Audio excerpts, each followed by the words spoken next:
Every team, every topic, everywhere. This is Believe. Imagine if you could dry, detangle, style, and volumize your hair all in one step. Well, it's easy with the Knot Doctor All-in-One Dryer Brush by Conair. Create beautiful blowout styles at home with a powerful 1,000-watt motor for quick drying and Easy Glide Flexolite bristles for snag-free detangling. Customize styling with 3 heat settings and use the Cool Shot to lock in your look. Ionic technology reduces frizz, bonus attachment volumizes your hair, makes a great gift for yourself or someone special. Go to Conair.com for the Knot Doctor All-in-One Dryer Brush now.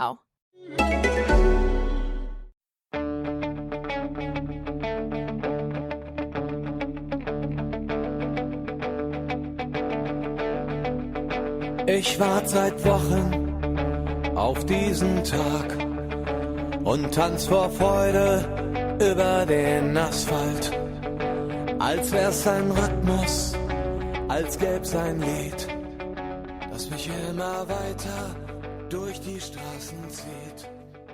Komm dir entgegen. Hello and welcome to Gegenpressing, the Bundesliga podcast from the Football Grad Network. I'm your host, Bryce Dunn.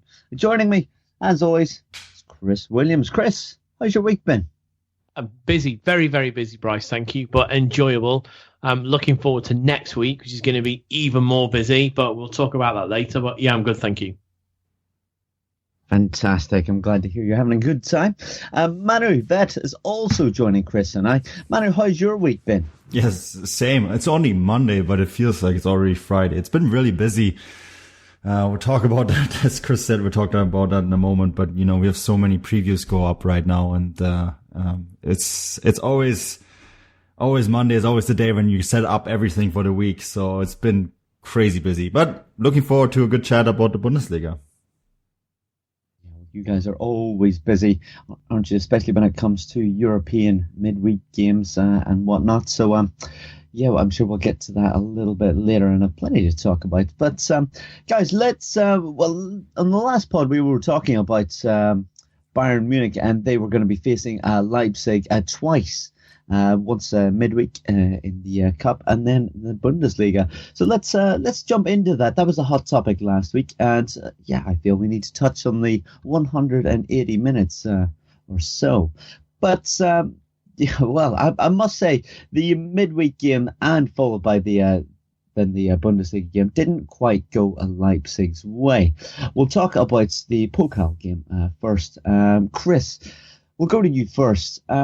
A little unlucky for Leipzig, I feel, midweek. They played rather well, but it wasn't to be their night. No, it wasn't.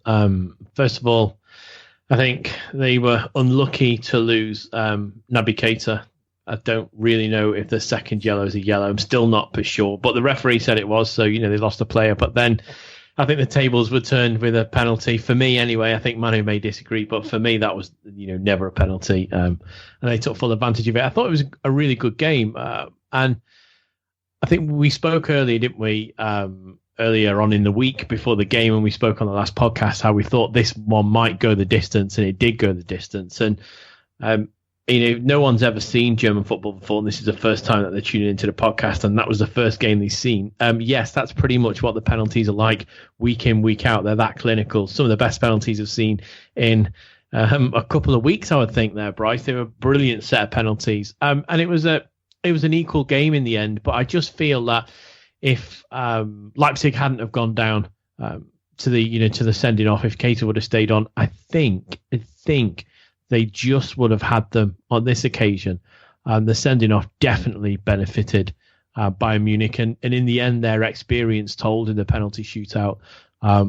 Yeah, but if anyone was going to miss a penalty, I wouldn't have put it down to Timo Werner, and it was a dreadful penalty. I think we spoke at the time, Manu, didn't I? I said, why is he must have seen every penalty that was taken, and seen that the goalkeeper dived to the goalkeeper's left every single time, and all the Leipzig guys went straight down the middle, goal, goal, goal, and then Timo Werner steps up and almost sidefoots it to the right hand side as he's looking, or the keeper's left, and it's an easy save in the end for Tom Stark, and for Ulrich. I don't know why he did that. I'm still baffled by that now, Manu, to be honest, why he went the way that the goalkeeper went. And unfortunately, that's I think that's a little bit of inexperience. But I suppose on the end, Bayern did what Bayern do, and were very clinical when it came to the penalties. Yeah, Bayern. I think that I'm with you 100%, and that I think that Leipzig would have taken this game had they not gone down a man. And I think that Navigator, the sending off was really harsh. But on the other hand, if he's a bit more experienced, maybe he doesn't take down Lewandowski. It's a tactical foul, and referees, unfortunately, are quick to give a yellow card for those. And Lewandowski is very good in selling it too, isn't he? The penalty that Leipzig got, we have a word for that in German, Chris. It's called a Konzessionentscheidung. It's a concession given for the fact that he took the penalty back in the first half. I don't know if that was what was going on in the referee's head, but I actually agree it was a soft penalty for Leipzig, so maybe that was karma. The penalties themselves, that's just how, when you have top players, you get top penalties. But Timo Werner, I don't know. It's one German commentator said, if Ulreich jumps the other way and the ball just rolls into the net, they would have said it was a cool penalty. This way it was a soft penalty because Ulreich called a bluff. I think it's a funny, when I saw Werner step up, I had this feeling that will be the one that's going to be missed.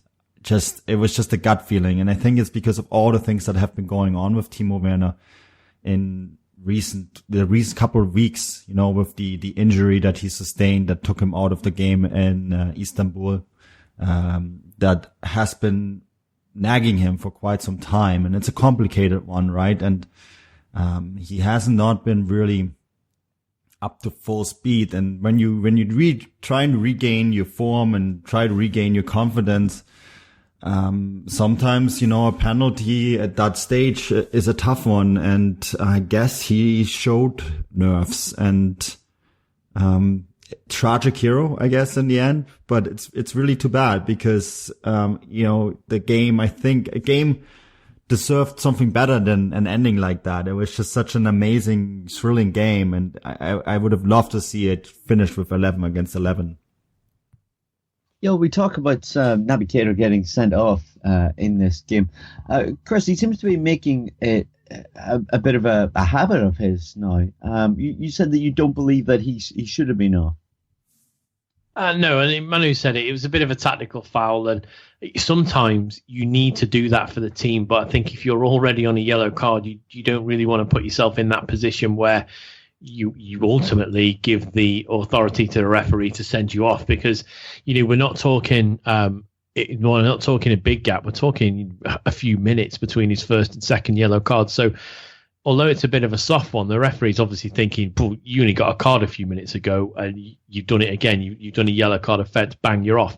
Whereas I think if there's a bigger distance, if that's midway through the second half, or a little bit further on, towards the back end of the second half, I don't think he's going to go because the referees have that thinking space. But I think that's a little bit of naivety there, that he's obviously seen, I need to do this without thinking, and that will come with a little bit more experience. Don't forget, he had last season really at the very top level for him to grow into. I don't think he's got a discipline problem as such. So if you look at what he's been sent off for lately, the high foot, okay, they're given, they're not given. He was sent off for his country, for Guinea, and that was a nothing sending off for me. I still don't think it was a sending off. For now, it was an overreaction to, I think it was arm in the face, but there was very little contact. So it's not like he's going around 2-footing or kicking or losing his head, getting red mist going in front of his eyes. And, obviously we all know he's moving to Liverpool, and that's exactly what Liverpool need at the minute. They need somebody with a bit of go about them in their midfield. So I don't think he's going to change his game. And Manu and I chatted after this because I wasn't 100% sure, but it's just an oddity of German football that Naby Keita will never see that suspension, really, unless he goes back to Germany. So he'll be suspended for the next Pokal game, which will be next season now for RB Leipzig. And obviously Keita won't be there. So, Manu, you said something happened similar with Vidal. He had to wait a few years. And I think I remember Pogba's first game back for Manchester United, he had a suspension, even though he'd left for Juventus a few years earlier. So he'll be kept on the books should he go back to Germany at some point. And this is actually a cue right there for me. I did an article right after this game about Arturo Vidal and the art of brutalism. And I think Vidal, that's maybe where experience comes in, and the experience that Keita is lacking. Arturo Vidal, everyone always jokes about how he's a walking yellow card. But he's a player who gets away with so much. And people say, well, he plays for Bayern, there's the Bayern bonus and all that kind of stuff. But he just knows how to get away with stuff, right? It's experience. He's very, very good at that. He's very good at disrupting the opposition with the play he does. And he's always borderline illegal, oftentimes across the border, right? And it's just, I think that's when you compare the two, Bayern, and this is actually good comparison for Bayern and Leipzig, where they are right now, especially at this cup game. You have someone like Vidal at Bayern, who at this point should have been probably sent off. I actually think the foul against Forsberg in the first half, the one that was a penalty and then not given, and instead the referee decided on a free kick. That's a 2-footed challenge from behind. That's a red card for a lot of referees, but he just gets away with this kind of stuff. And you almost see that is the difference between the two teams right now when you look at them. I mean, we're going to talk about the league game in a moment, but we look at the two teams and what makes the difference. It's Bayern. I think that Bayern on the field, Leipzig are younger and they're more talented and maybe even have the better players right now, but Bayern have this experience. They have someone like Arturo Vidal, and then they have a head coach like Jupp Heynckes. Notice how when Keita went off, 2 minutes later, Heynckes subbed Vidal off. It's like, well, I'm not going to lose my superiority in this match. I'm going to take Vidal off now because he's done his job. And I think that is just such a difference maker when you look at the comparison between the two sides. And also when you look at Keita as an individual of where he needs to maybe look around the league in how to get better, because where he plays, he has to have a little bit of a nasty edge. And someone like Vidal is actually a perfect example of how you do it. We're talking about suspensions. Let's speak a little bit about Rangnick. He had a bit of a speaking to the referee, didn't he? At halftime, Manu, you were mentioning this, that he spoke to him, showed him a clip on his phone about the sending off, and then there was a slight delay in the kickoff of the second half. Yeah, there was trouble inside the stadium apparently. I love this kind of stuff. I think that's part of football, isn't it? But Rangnick walked up to Felix Zweier with his cell phone in his hand and re-showed him the replay of the Arturo Vidal foul. And I think it's not because of the not given penalty, but rather because I think he wanted a red card there. Yeah, I mean, I think it's pretty cool from Rangnick to do it. Is it unfair? Yeah, maybe. But at the same time, it's Leipzig are at home. They have the home advantage and you have to, I guess, use whatever you can. And he's going to get suspended for what he did, rightfully so. But it's still, it's the kind of stories that you want in football. It adds to it. And I think Mats Hummels gave him a really good talking to, basically shoved him away right away. It's like, what are you doing? So it's an interesting one, and I'm curious to see what kind of suspension the DFB will cook up for Ralf Rangnick. Yeah, most certainly. We'll have to wait and see what happens exactly there. But Chris, let's move on to the second game, then the league game, the late kickoff on Saturday. We've seen Bayern Munich at home on this occasion taking on RB Leipzig. As I mentioned earlier, things didn't quite go RB Leipzig's way once again. We've seen another sending off after only 13 minutes, and then Bayern going on to win 2-0. What was your take on this? Just a bit of a deja vu sending off, and it ruined the tie. Yeah, I mean, you can't say it ruins the tie. If it's a red card offence, it's a red card offence. Referee's in a no-win situation, but it, in essence, ended the game quite early on, didn't it? And almost a copycat of the fixture we saw last season where Forsberg went off really early, and that pretty much killed the game then. And yeah, if you're going to go a man down inside the first few moments, or not few moments, but inside the first 15 minutes, in essence, of the game going off on 13 minutes, you're going to be an uphill battle away at the Allianz for any side, no matter how good you are. And for a team that's as good as Leipzig, it's always going to be a challenge. And there's a little bit of a slight rotation for Leipzig, and I think it's only to be expected. They're a young side. They've got a very small squad still. And they're playing on a lot of fronts, Pokal, Bundesliga, and obviously the Champions League. So they have to keep the rotations, keep the team fresh, because obviously they had midweek game, weekend game, and then midweek game again. And that's something we've talked about at great length, that it's going to be a real learning curve for them this season. I think if they could have played anybody anybody on this weekend, after playing Bayern for the full distance and going for penalties, it wouldn't be Bayern you want to play again. And Bayern's dominance again just shone through. And I think it was pretty evident from that 13-minute on that it was going to be a bit of an uphill battle for Leipzig. But, they did well second half. It could have been a lot more. It didn't. But once again, you're thinking, if they've got 11 players on the pitch, can they draw that game, or can they sneak one late on? Manu, would you say that this is a big win for Bayern in getting them back into the title race, and also trying to smooth over the early issues that they had in the season? It's great for confidence, but then there's always the question mark. We don't know how this game would have gone without that red card, and I still don't think Bayern were tested yet under Jupp Heynckes.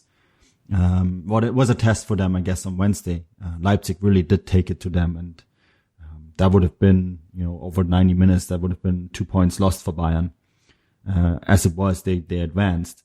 But I think that there hasn't been a really good test for Jupp Heynckes in the league since he's taken over, or actually in the Champions League either. No disrespect to Celtic, but I don't think that's the standard that Bayern are expecting to be playing at. So I think it's an interesting one that, Heynckes has been able to stabilize this Bayern side. He has been able to get the confidence back into this Bayern side. He has been able to, get the results that everyone would expect them to get. And I think that is a positive, but it's too bad that we didn't get to see Leipzig play full strength, because I think it would have been a very different game. Tactically it was very difficult, because they had to take off Timo Werner really very early on. And then it didn't even matter that Bayern lost Lewandowski, right? And close towards the end of the first half. I would have been very curious to see how this game would have ended under different circumstances. So I think we're still waiting for that side that's going to test Heynckes and see whether Bayern are really, back to old Bayern, or whether they're just, running on results against weaker oppositions, and a couple results that really, they were really fortunate in one way or another. Because without the VAR, and this is something you have to keep in mind, without VAR, Orban would not have been sent off. The initial decision was not even a sending off. And it was VAR that decided that, it was Orban was going to get the red card. So it's one that we, I guess, still have to wait and see. The judgment is still out. Yeah, most certainly. But I suppose for Heynckes and for Bayern, it's a good thing to maybe have these, no disrespect to anyone, but to have these lesser games. I wouldn't say that necessarily about RB Leipzig, but with 10 men, it becomes a bit of an easier game for them, so they can kind of get things going on their behalf. Bryce, I think when you look at the two games, I think that there's a huge difference between what happened in the second game and the first game, right? In the first game, Keita's sending off wasn't until the 54th minute. Now, sending off in the 54th minute has a lot lesser impact than Süle. When was Süle sent off? 4th minute, I believe, right, Chris? Very early on. On the weekend? Yeah, on the weekend. Orban was sent off it was 13 minutes. Yeah, so that is, you lose your key centre-back defender. That's a way bigger impact than losing a midfielder almost 2/3 through a game. And I think that looking at the two games, you actually get a much better picture of where Bayern are at from the first game rather than the second game. But you would probably say after 90 minutes, drawing with RB Leipzig and then beating RB Leipzig, even with a man less. I mean, they're doing a bit of a job. I mean, I suppose a few weeks ago, you would have almost predicted that they wouldn't have been able to get the job done. That's what I'm trying to say. And I suppose it's it allows a little bit of time for Heinz to come in and maybe establish his ways again with any of the players that are lesser familiar. And I get the impression that he's going to be able to do that against Celtic midweek as well. Again, no disrespect to them, but it'll be more practice ahead of that big game against Dortmund. Guys, well, we just look at the Champions League ever so slightly and maybe speak more so about RB Leipzig. So they're going to be playing Porto this week. I suppose with the big games, as you mentioned, Chris, there's been sending offs against or against Bayern Munich on a few occasions here, and we've seen them fall apart at the end of last season against them. Is it a little bit of immaturity, or just in having a young side, coming up against these big experienced sides that's they're proving to struggle? And how do you see them getting on against Porto midweek? I think they will do quite well. Again, they won 3-2 last time out, so they've got that maiden victory under their belt, which I think a lot of teams struggle sometimes in the Champions League to, well, we need a win, we need our first win. They've got that. It's whether they can travel. For me, this whole Champions League campaign for Leipzig there's no pressure. It's their first time ever in Europe. It's their first time ever in the Champions League. There's very little pressure. They just need to go there and have the experience that they need to gain, a wider experience in Champions League to playing it season after season. No one's expecting them to make the quarterfinals. No one's expecting them to, go even further than that, get to the final. There's no pressure. So for them to go to Porto, who, aren't the strongest of oppositions they could have been away to on this match day. So I think they've got a good chance, and they will want to right some wrongs in their own mind. I'm pretty sure that, like the rest of us, they'll thought that they could have beaten Bayern in the Pokal game, and they'll probably think they could have beaten them if it was a level playing field, 11 versus 11 on the weekend as well. So I'm sure they will harness all that frustration and put it into action this match day. I pretty much think they'll grind out a 1-0 victory away against Porto midweek. Nice. And for German football's sake, I hope you're right as well. Manu, do you see anything but a rather large scoreline in the Bayern game just before we move past that? Ooh. Celtic Park is not an easy place to play at, even if you're Bayern. I think... As Barcelona found out the other season. Yeah, Barcelona found that out. Chris, you're very fortunate to go to Celtic Park. I'm very jealous. It's one of those stadiums that I would like to experience the atmosphere at. It's one of those really big historic grounds in European football, isn't it? And Celtic are, of course, Scottish football is not what it used to be, but Celtic, they're still, it's the standard bearer of Scottish football, and they are an uncomfortable side to play at, especially in Scotland at Glasgow. So I do think that Bayern are going to win, and I think that Bayern are going to have an impressive performance, but I do not think it's going to be a high scoreline. I think really 1-0, 2-0 victory, they'd be probably very happy with that. Job done, move on, because just go back and watch what Celtic did to Barcelona a few years ago, and it's a ground where if things don't go right for you right away, the atmosphere and the crowd will be firing up those boys in green, and it will make it very hard for any visiting side. So Bayern need to buckle in, get the job done quickly, and just get the result and move on. Right, so I'm really looking forward to this. As Manu said, I'm going to be there. I've never been to Parkhead Celtic Park before. So I am really looking forward to this. The fact that Bayern Munich are going to be there as well, you're going to make it an extra special occasion. Obviously, in their reporting for Football Grad, that's why we're there to cover the Bayern side. But Yeah, Manu's right. They took Celtic apart. They've given teams really good games up there. Manchester City got themselves in a game. If Bayern go and think, okay, these are the champions of the Scottish Premier League, what's that? I don't think Bayern are that naive to go to Celtic Park and to take their eye off the ball, because it is the sort of place they could get turned over. And Manu's quite right. It will be bouncing in there on Tuesday night, and I cannot wait to go there. I'm of the same opinion of Manu, though. I think it will be a very professional Bayern display, and it may be a 1 or 2-0 at max. But if they're not on top of their game, if they go there maybe a little tired after the 2 back-to-back games against Leipzig, if they're not on the top of their game, they could find themselves on the wrong end of a draw, or maybe even a defeat. I can't see it, but it all depends how Bayern play, and if they give Celtic an inch, they'll take a yard. Yeah, very well put. Celtic coming off the back of a 1-1 draw to Kilmarnock on Saturday, though in fairness they may have been rotating their squad. I just don't know. But anyway, we're going to move on to... actually, Bryce, maybe before we move on, the one thing that we need to discuss about Bayern is the Robert Lewandowski injury. That's right. He did come off on Saturday injured, didn't he? Picked up a bit of a knock. Do we know the severity of that at the moment? And he has come out and said that he's a little bit concerned about playing up top on his own all the time, because Bayern don't really have a number 2 out-and-out striker, do they?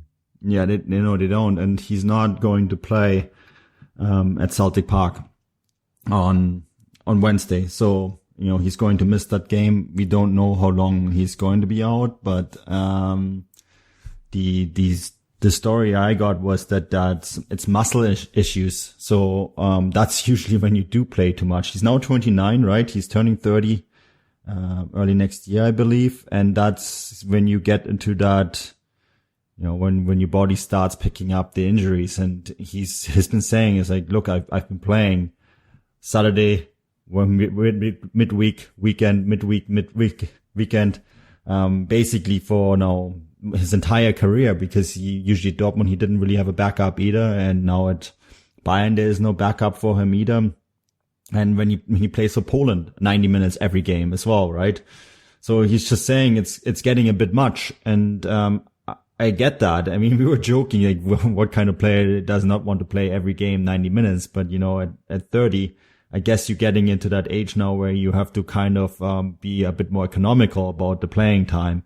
And Bayern don't actually know who's going to play up front. There has been talk that Robben and Koeman are going to play up front as 2 strikers. I've also seen the suggestion of Thiago as a false 9. All of these guys are not strikers, right, Chris? And it really shows you that is an area where Bayern really need to do something. Yeah, they do. Not only will Lewandowski be out, obviously Neuer is out, we know, but no Ribéry and Müller either. So it'll be a tough game for them, and that's why if they're not 100% on the level, they could find themselves on the wrong end of a bit of a surprise result there. And Celtic will be given it a pretty strong side, especially if you look at their forward line. They'll have Scott Sinclair, who has been on a different planet up in Scotland, really come out of his shell, and he's settled really well at Celtic with Brendan Rodgers. So they could find themselves in a game if they're not 100%. And just looking round at, who could go there, where are those goals going to come from? Looking at the team possibility as it stands at the moment, I mean, take out Hummels as an aerial threat, but you're looking at Robben is really going to be the main threat. If I was, on the Celtic coaching staff, who would I be looking? You'd be looking at, Hummels and Robben are the main threats, and can Vidal do most of the work on his midfield on his own with his younger partners? I'm not so sure. So that's why I think, and Manu's quite right, I think it'll be a really tight game, and Bayern could find themselves in a right battle. Just an added layer to the story, eh?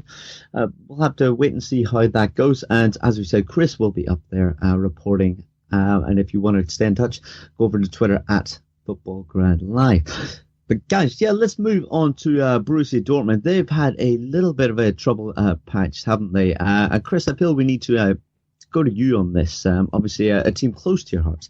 What exactly has been going on? I mean, we've seen at the weekend them take on Hanover, who have been a bit of a surprise package after being promoted last season, but they fell to them 4-2 away from home. Things didn't quite go their way, and they seem to be in a bit of a rut, do they not? Yeah, it's not particularly good viewing at the moment. Apart from the midweek game in the Pokal, where they looked very good, but they were playing Magdeburg, so you can see why. But the last few weeks, they're certainly not the team we saw early on. Are they winning 4-1, 5-0, etc.? All started to come undone, I think, for me, just around about that time where they went to Wembley. I was there when they were at Wembley, and they played okay against Tottenham, had a majority of possession, but were picked off, and they seem to have stumbled from then on. And we talked last week, didn't we, how Dortmund could be the real big winners of this match day, with Bayern and Leipzig going head-to-head in such a short space twice. And unfortunately for Dortmund, they were one of the big losers. They've lost their top spot to Bayern. They've gone down 4-2 away at Hanover. It's the system, and it's the way Bosch is playing. And I have read around today a calls maybe it needs changing, but this is a system he wants to do. And he said on appointment, and he said it very recently, that they're going to lose a few before they get themselves into a run. But I am a little disappointed that it's not seeming to go too good. Everybody's getting wise on this high line, high press, so they're playing around that, and they look vulnerable when they're dragged wide. They can look vulnerable going down the middle with teams attacking them. It's a little problem. A lot of blame's being put on Berkey's shoulders. I'm sure Manu will chat whether he's a goalkeeper or not. With Manu being a goalkeeper, he's got a bit of an insight in there, but he's making a few mistakes. But what do you do? Do you cut him down and replace him? We've seen it done before. We've seen it done at Dortmund before when they're having their extremely bad patch the other couple of seasons. They found themselves the wrong end of the table. Can the goalkeeper be changed? What does it do for the rest of the squad? How does that confidence then build? But yeah, you're right. They're in a very big rut at the moment, and this is a really crucial week for them. We saw them drop points away at Apoel Nicosia, of all places. I don't think anybody expected that, and it's going to take something big to lift the spirits around the side of the ground. It's going to take a lot to lift the spirits for the media in the area, who, I think it was today's kicker, Manu. There was a few questions about Peter Bosch in it as well. So I think it's going to take a massive result for the midweek to lift the cloud that's over there at the moment. But we're only a few weeks into new manager's tenure, so I wouldn't judge it too hard. But if you're just on the outside looking in at the moment, it doesn't look very good. And I think that's being exasperated by what is a hammering in Hanover. Yeah, really not good at all. Let's just before we talk about Bosch a little bit more, Manu, you had a lot to say about Berkey. You think the high line that Bosch is playing really requires a rather rapid, almost sweeper style goalkeeper, like we see the likes of Neuer do, and rightfully so. Was when Neuer was not in that Bayern Munich side. It's a massive loss, not just because he's a world class shot stopper, but because he can come off that line so quickly. You reckon that Berkey doesn't quite have this attribute, and that's the downfall. But is this the main reason that they're dropping points at the moment? No, it's not the main reason, but it's one of the reasons. I think I hate blaming keepers because it's so easy to do, isn't it? But I actually think that Roman Bürki is a good keeper, but I don't think he's the right keeper for this style of football. I think that he is not a playing keeper. He's not the keeper that Dortmund need for the system. They need someone like Manuel Neuer or, Marc-André ter Stegen. At Ajax, they had Andre Onanana, who likes to play very far out of his box, is very good with his feet. Now, Dortmund don't have a keeper like that. If you drop Bürki, you put in Weidenfeller, and then you go back to the goalkeeping Stone Ages. That's just not an alternative. So they have to deal what they got. Either Berkey's going to learn to play in the system and learn how to play further up, deal with that room that you create when you play with that high line, a very high defensive line. And, Bayern for years showed how you play with that high defensive line. And then when Neuer got injured, when Ulreich came in, keeper who doesn't know how to do it, you saw the vulnerability that creates, right? And Dortmund are finding themselves in that. But it's two things too, if the defense, lacks the aggressiveness in a lot of times to play with this kind of high line. If you play with a high line like that, you can't give, escort services to the attacking guys, and Socrates has been guilty of that many times, as have been the left back and the right back, where they basically have been escorting players rather than tracking them down when it comes to that long ball that teams like to play into the attacking third and basically unhinge Dortmund, right? And that is something that they have to learn. So it's really two things. It's the keeper needs to be more aggressive, playing out. And when Berkey caused the penalty, but he was also partly to blame for Sakatu's red card, because that was actually a play. In that kind of play, Manuel Neuer would have been all the way outside of his box and gotten that ball, right? Berkey, you can see, watch the replay. He comes out, he hesitates, and then Sagadu commits the foul and it's a red card. And that is just something that they have to figure out. Is Berkey the right keeper for the system? I personally don't think so, and that's really too bad. They've renewed his contract, and maybe they might still have to look for another keeper. They will have to anyways, because Weidenfeller is gonna retire, and you hear names like Timo Horn and Kevin Trapp, and I don't think those are the keepers that can play that system either. It's just not. Yeah. Do you see them trying to go hard for Andre Onana, that at Ajax? It was one of the names you mentioned that can actually play that style. Do you think in January or the summer that they'll go big on that? And do you feel that is the most important signing that they could make right now to get a keeper of that style? Yeah, I think so. Or maybe someone to just have to pressure Berkey a little bit as well. Just another very good keeper in that system, a young keeper. Onana would be. I don't say that's the guy that they should go and sign, but he's a 21-year-old really talented keeper, and that's the category that they should be looking at, right? And he plays for Ajax and he plays in that style, so that is a keeper.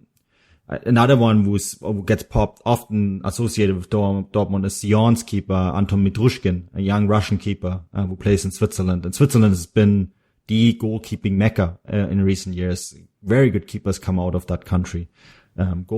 Goalkeepers that can also play football. So that's another one that, I would keep an eye on. But Dortmund are very loyal to their players, and the Dortmund fans are very loyal to their players. You often see any kind of criticism right away gets shut down with the Dortmund brass, right?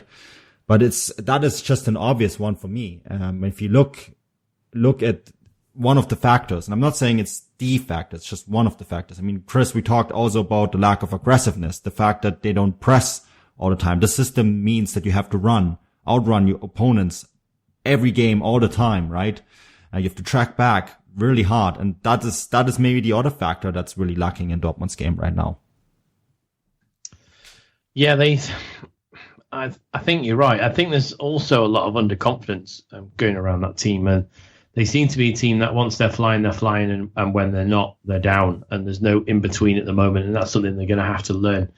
I'd be interested to see if Dortmund could offer Karius a way out of Liverpool, who's not particularly fitted in. Under Klopp, he's not started as many games as he should have done. He's very rarely playing in the Premier League. He's only getting outings in the cup games, but he's a keeper that can play with his feet, and I think he would be suited to a return to the Bundesliga. Obviously, they went after him a few years ago. I think it's 2015, 2016. They were trying to go after him along with Arsenal at the same time. But yeah, I really think they could have done with keeping Dembele for an extra season. And I know they wanted to, and that's come out in the press this week. They did want him for another season. Obviously, he wasn't prepared to do that. I just think there's a big hole in this team at the moment, and it's a Usama Dembele-shaped hole. Yeah, that maybe gets us to the next topic, doesn't it? To Aubameyang. who has been a ghost, and I think he's carrying a knock. You saw midweek Isak. I thought Isak was very good against Magdeburg. Yes, it's Magdeburg, but they're second in Liga 3, and you still have to go there and be as decisive as they were. And I thought he was very good. And I think, when Aubameyang is not in form, he disappears completely. And he did in this game. And I almost wonder if they would have been better served playing the young Swedish striker, give him a chance, because he would have been more aggressive. He would have been, he really would have wanted to show a point as well, prove a point. And I think that would have been maybe the better option in this game. I think we've been thinking he's been carrying a knock for a while, hasn't he? Was it way back against Freiburg earlier on in the season? I think we thought he was carrying a knock then, and he's certainly not been as prolific as he would have been. And I tried to keep a good eye on him when he came out of Wembley, but there was no evident sign of a massive limp or someone that had taken a knock. He just looked a bit down and had a slight hobble, but he's one of those guys, and we say it all the time, he looks a little bit out of sorts, and then all of a sudden he'll look pop with a hat-trick or a brace. So I get the feeling he's more than anyone is missing Osama Dembele, because you look back and Dembele was involved in 34 goals last season, and Aubameyang, he could be argued, got around about 28 of those goals he was involved in. So I think he might be missing his mate. Yeah, maybe. Chris, if we just talk about the next two games then for Dortmund, you're with Apple Nicosia midweek. Obviously, the Champions League campaign hasn't really went as planned. I mean, the three of us all thought that Dortmund would have done a little bit better, but then even the game after, they're going to be playing Bayern Munich. If they were to suffer losses in these games or fail to win them both, how much of an issue is that going ahead with the rest of the season? Is this alarm bells ringing, or do you still think it's early days? Well, the good news is that they're 10 games in and they're second. They're 3 points behind leaders Bayern. I suppose that's the worst of the good news. If you look back, they were top of the table, and I think they are 5 points clear, and really they shouldn't be giving that up to now be 3 points behind Bayern. That's a shift of 8 points in a few match days, which is concerning. I think they're going to be helped by the fact that their next game this week is at home to Apoel Nicosia, so there will be an expectation that game is a rout. And I think if it's 1 or 2-0, it will be looked upon as a bit of a disappointment. Dortmund have the ability in the Champions League at home to put teams to bed and put them to the sword. And then I think they will be relatively happy that they're playing Bayern at Signal Iduna Park. They're not having to travel to the Allianz Arena. They're going to get them in their own backyard. With the yellow wall, vociferous as they are against games against Bayern. In fact, all four sides of the grounds will be very loud in that game. And if there is any silver lining to their bad form they're in at the moment, they've got 2 good home opportunities to kick themselves out of it. And Manu said already that Bayern haven't really had the sternest of tests. They could have faced that against Leipzig, but they went down twice and were playing against 10 men. So this fixture on match day 11 on the 4th of November could be a real test, the first real test for the new Bayern. And it could be an opportunity for Dortmund to drag themselves back into a toe-to-toe race with Bayern. Yeah, most certainly. It's going to be a very entertaining game, I'm sure, as always, that is taking part again this weekend. Guys, I feel, though, we've talked about some of the bigger sides. Let's talk about Hanover. I mean, that was a fantastic result for them, and they've done a lot better than anyone would have expected, I feel, this season, and they've now pushed up to 4th. Manu, I feel like we deserve to sing their praises a little bit. Yeah, absolutely. Hanover are where I sort of expected Stuttgart, and Stuttgart were great in this match day, but, Stuttgart didn't defeat Borussia Dortmund 4-2. They beat Freiburg, so there's that. I think that Hanover have been very good. I think they are probably the biggest surprise package at this stage of the season. Their striker, Elas Bebu, maybe one of the most exciting players in the league right now. Very young striker from Togo, who made his way into Germany, played various youth teams before making a mark at Fortuna Düsseldorf, whose academy he's come from. And then, of course, made the transfer from to Hannover, and sort of a transfer that we didn't really have on the radar when it happened. And he's a stellar player. He's a fantastic player.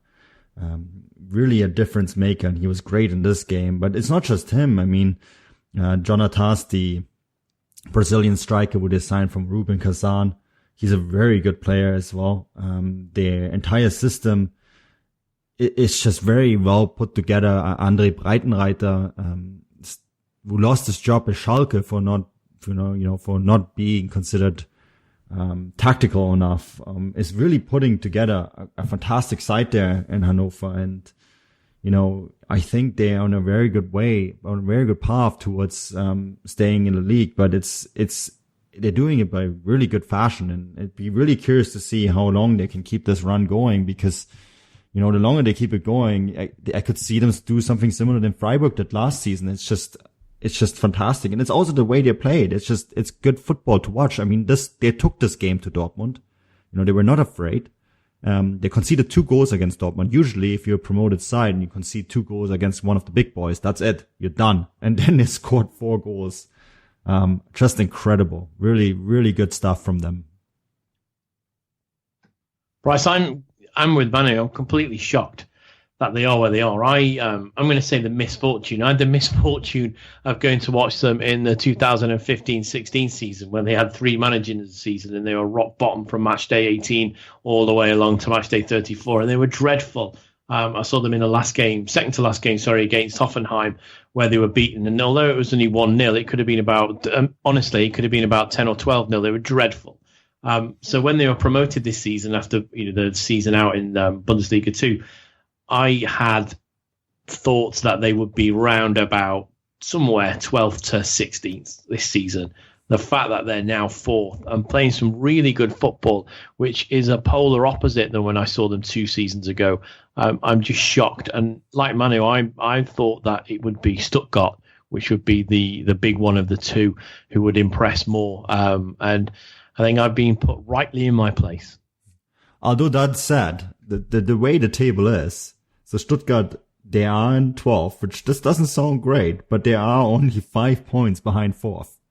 The table is tight. It's really tight. When you look at it right now, there is a group of teams in the very bottom we're going to talk about in a minute, that seem to be probably going to be stuck there for the rest of the season. But I would say from about 14th up, it can change so dramatically within 2 or 3 match days. It's compact. It really is compact. This includes, unlike other seasons, the very top teams as well, because, they all drop points already. It's a very compact table at the moment. Yeah, very much is. And both the sides mentioned have done very well, I must say. But I think I have to put a question to you guys. What is the biggest shock this season? How well Hanover have been doing so far, how well Tedesco at Schalke has done, or the fact that Leverkusen are on top of the league? Which is the biggest shock? I'm going to say how poor Cologne are, Bryce. I'm going to go with my own. Oh, that's a shame. I was thinking Manu would have come in and said something about Leverkusen, but Leverkusen they're 8th now. 1 win will carry them to 4th, right? Yeah. And they've come off a poor start, but they have been very impressive the last 2 match days. Very impressive. And they actually, I'm trying to, cover up my mishap of saying that they'll be a title challenger, but actually they have been playing some of the best football in the recent weeks in Germany. They took Gladbach apart 5-1, and they looked very good on this match day as well. And I think that's something that we can't ignore. And they have one of these really young, explosive sides, and they don't play in Europe. They can basically relax during this week, and the top teams are going to take points from each other again. Leipzig are at Hannover, so that's 3rd against 4th, and Dortmund are playing Bayern, that's 1st against 2nd. So there will be points dropped, and Leverkusen are going to Augsburg. So, they can close the gap. Same with Schalke. I mean, Schalke could be the big winner of next match day. If the results go their way, Schalke could end up third or fourth. Maybe even second. Okay. Maybe even second. That's how tight it is right now. You're making a convincing argument, okay. But all I'll say is that Augsburg, a team that you're not the biggest fan of, have been better than expected this year. So it's still a tough test for them. That's coming up this week. Anyway, we're going to go back to Chris's point, and I think a very valid point, talking about Cologne. And I think all of us are a bit surprised and a bit disappointed, because Cologne were enjoyable to watch last year. They've got a great home spirit, don't they? And they do things a little bit differently, but it's been a shocking season for them so far. And it continued this week as well. But Bremen are also down there struggling. Bremen have chosen not to hold on to their coach. Nuri has been relieved of his position, while Stuger has stayed. Chris, what do you think? Do you think Bremen made the right choice in changing the coach, while Cologne went ahead and just swapped the sporting director? Or do you think it's more steadies the ship at Cologne? What's your opinion? Well, I think you've got to do whatever's right for your club at that particular time. I didn't think that we'd be in Abstiegskampf camp already, 10 games in, but I think we are. I think we know 2 who are going to be chased by the Ghost a little bit later, but them 2 are definitely in a battle now. And yes, no surprise that Nuri's gone. They've been a little bit toothless, haven't they, in the games? And I saw them way back on match day 1, and I thought they were pretty toothless in that, to be honest. And not much has changed. So it's what you do, what's right for your club. Obviously, they decided that Alexander Nuri isn't the one to be carrying on with, whereas Cologne have decided that, Peter Stoger is the guy they want to be concentrating on, and the sporting director wasn't particularly happy about that, and whatever the backgrounds were behind it, and they've chosen to release him from his duty. So I personally think this is the right choice for them. I think they've made it on a really crucial point, a really crucial time of the season, pretty much a third in. If it's not going well and you're second from bottom and you're a third in, it's time to make a change. I may think that Cologne will probably make the same sort of decision if we are in this place this time in 6 to 7 weeks. So when Manu is in Germany and when I will be out in Germany, hopefully a very snowy Freiburg, if Cologne are still rock bottom, then I think Peter Stoger will be looking for a job in the new year. I'm not so sure about that. I think that they might actually go with him into Bundesliga too. The CEO of the club has come out and said that all the contracts are good in Bundesliga too as well. So all the players would have to stay. They have made quite a lot of money in recent years, so they could do a Freiburg and just say, well, I guess going down is part of the development, and we'll just hang on and use the foundation that we have built in the Bundesliga and try again. Some teams in Germany do that sometimes, especially the ones that are better run, because, going down to the Bundesliga, you have to remember it's 18 clubs in both leagues. It's not like in England where you have 20 and 22, right?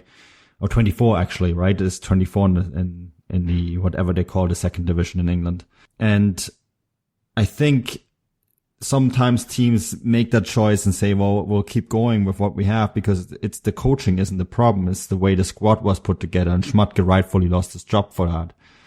And I wouldn't be surprised if they would keep going with Stöger, even if they do go down. With Bremen has been, I have so many problems with Bremen. I think it's, I actually always enjoyed that club quite a bit. When I grew up, that was one of the big German sides, and the current management, or the management that has been in charge now for so many years, has really managed to, sink that ship, to use the Hanseatic, expression, because you look at Nuri isn't is the tip of the iceberg for me. I would fire every single person who is associated to Werder Bremen right now. That entire Werder Familie, as they call it, because they only always hire within that circle of people that have been associated to Bremen in one way or another for a long time. It's rotten to the core. They need to completely sort out the entire system, everything from sporting director to the CEO to the Aufsichtsrat, the members of the board. They all need to go. Because they're just going to hire within again, and then the system is going to keep going. When was the last time they produced any good youth player? It's a long time. And it's because they always look inwards rather than outwards. Well, guess what, Werder? Football has moved on in the last 12 years, and you have not gone with it because you only always stay within your own soup. You haven't really refreshed the club. And I think as long as they don't do that, it doesn't matter who's becoming the next manager at Werder, because the next guy is going to face all the same issues that Werder Bremen are facing right now because of Baumann, because of Bode, who was the CEO, and I think a lot of the board members date all the way back to the early 1990s. They're all still there and they're all still making decisions, and I think that needs to be completely overhauled. Clubs need that, right, Chris? I mean, you need to overhaul your club, because if you don't bring in fresh blood, you're not going to go with time. Yeah, it's completely right. They do need an overhaul, and I'm going to file that, Manu, under the scathing folder, because that was a scathing review of Werder Bremen, but a very honest one. Yeah. Oh, it's just too bad, because we all remember the 1990s and the 2000s, where they were not just a big German team, they were a big European side. Yeah, they were, consistently in the European competitions. Yeah, I mean, Manu, you obviously spoke about Nuri quite a bit, not just right now, but you spoke about him in the last few weeks, or maybe even further. And I had the choice of tuning in to see them play Augsburg over the weekend, and they were so bad. Something had to change, as you were saying, and I think it goes even beyond the coach. But let's see what they can muster up of Werder, but they definitely need to change something quickly, because Cologne have actually scored more goals than them now, and I think that says a lot.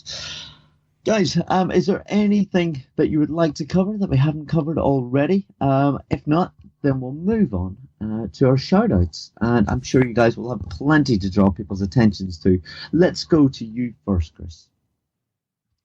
Yes, so as previously mentioned, I am at Celtic Park for Celtic Bayern on Tuesday for Fußballstat, who obviously are part of the Football Grad Live network. Not only that, I am then I've got to get in the car and drive from Glasgow to Liverpool, because I'm at Anfield for Liverpool Maribor for Football Grad.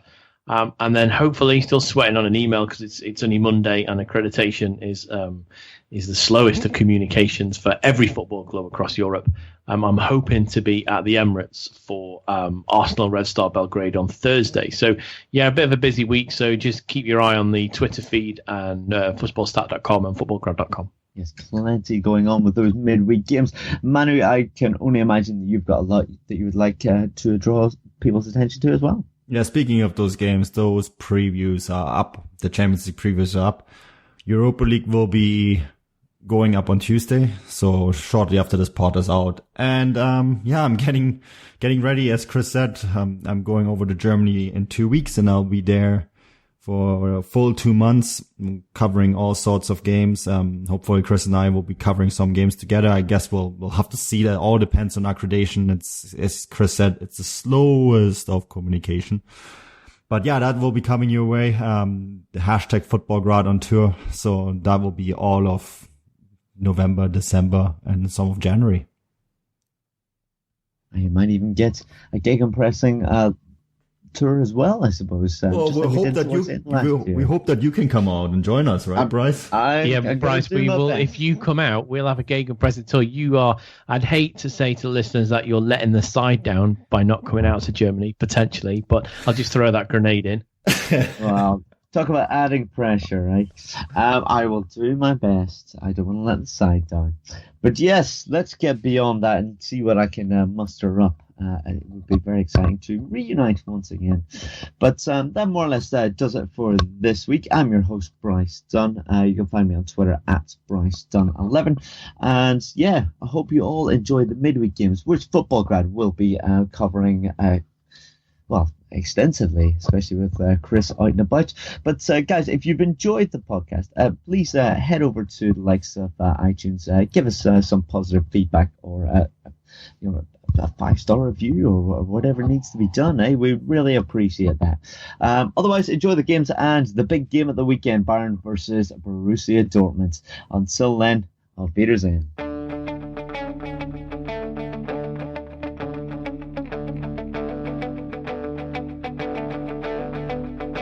Ich warte seit Wochen auf diesen Tag und tanz vor Freude über den Asphalt. Als wär's sein Rhythmus, als gäb's ein Lied, das mich immer weiter durch die Straßen zieht. Komm dir entgegen. It wouldn't be the holiday season if there wasn't candy, right? Celebrate the holiday season with the Holiday Crush. They've sprinkled candy with a holiday theme and fun-packed challenges every week for 5 whole weeks, finishing on January 4th. The more challenges you complete, the better your chances of unwrapping delicious rewards. So, are you ready to crush the holidays? Play the Holiday Crush now. Download it from the App Store, Google Play, or Windows Store for free. Terms and conditions apply.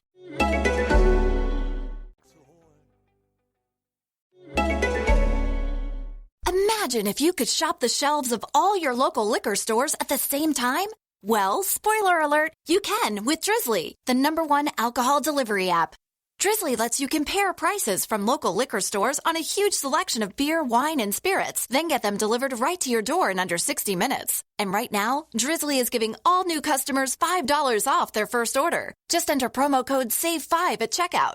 Download the Drizzly app or go to drizzly.com. That's DRIZLY.com. Thank you for listening to Believe. You can show support to your host by subscribing to the show and giving us a 5-star rating on your preferred platform. Check us out at Believe.com and search for BLEAV on YouTube. What's up, folks? Anthony Armstrong here, former NFL receiver and host of Believe in Commanders. And with the basketball season here, you can now pick combo projections across football and basketball from the Specials League. It's a league specifically created for combo projections that includes 2 or more players from different sports or league. Now, if you need help making those selections, you want to play alongside some of Prize Picks' favorite players, you can now find community plays under the promos tab of the app to view entries from some of the biggest names in the Prize Picks community each week. Now, Prize Picks makes it easy to get in on daily fantasy sports. You pick 2 or more players, choose more or less in whatever statistical category, and then you rack in the winnings up to 25x on your cash on your DFS picks. Make your way over to prizepicks.com/believe and use the code BELIEVE, that's BLEAV, for a first deposit match up to $100. You must be present in certain states. Visit prizepicks.com for restrictions and details. Pick more or pick less. It's that easy. Prize Picks.